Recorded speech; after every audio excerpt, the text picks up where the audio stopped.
दिल्ली से आगरा तक गुप्त सुरंग का रहस्य। सदियों पहले जब भारत पर मुगलों का शासन था, तो उनके सबसे बड़े डर में से एक था विद्रोह और युद्ध। उस समय शासकों को सिर्फ महल बनाना ही नहीं था, बल्कि ऐसे गुप्त रास्ते भी तैयार करने पड़ते थे जहां से वे अचानक गायब होकर सुरक्षित निकल सकें। इसी दौरान एक गुप्त सुरंग की कथा सामने आई, जिसके बारे में कहा जाता है कि वह दिल्ली के लाल किले से सीधा आगरा किले तक जाती थी।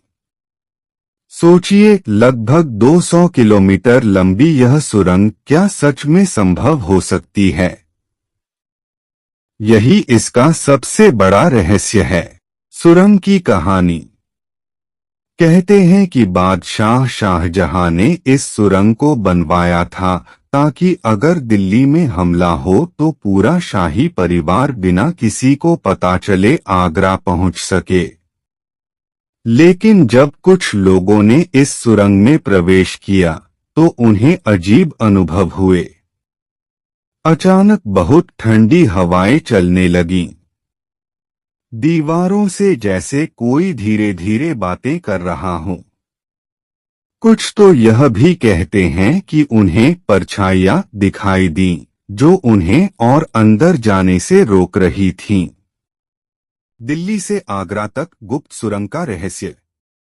किंवदंती ये भी है कि सुरंग के किसी हिस्से में शाही खजाना और राज छिपाए गए थे, लेकिन उसे हमेशा के लिए बंद कर दिया गया ताकि कोई साधारण इंसान उसे हासिल न कर सके।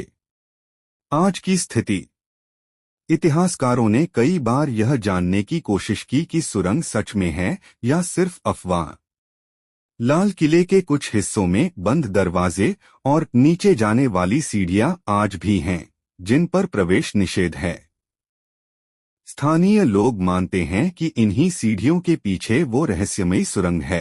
कहा जाता है कि जब ब्रिटिश काल में अंग्रेजों ने इन सुरंगों की खोज करनी चाहिए तो उनके कुछ सैनिक अंदर गए और कभी वापस नहीं लौटे।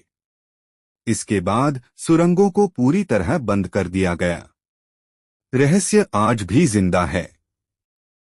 आज भी लाल किले और आगरा किले के आसपास रहने वाले लोग दावा करते हैं कि रात के सन्नाटे में वहां से कदमों की आहट, लोहे की जंजीरों की आवाजें और धीमी फुसफुसाहटें सुनाई देती हैं। शायद ये सब सिर्फ कल्पना हो, लेकिन शायद सच में हमारे अतीत ने अपने रहस्य आज भी दीवारों में छिपा रखे हैं। यही तो भारत का जादू है। यहाँ हर पत्थर, हर दीवार और हर खंडहर अपने भीतर एक रहस्य समेटे हुए हैं।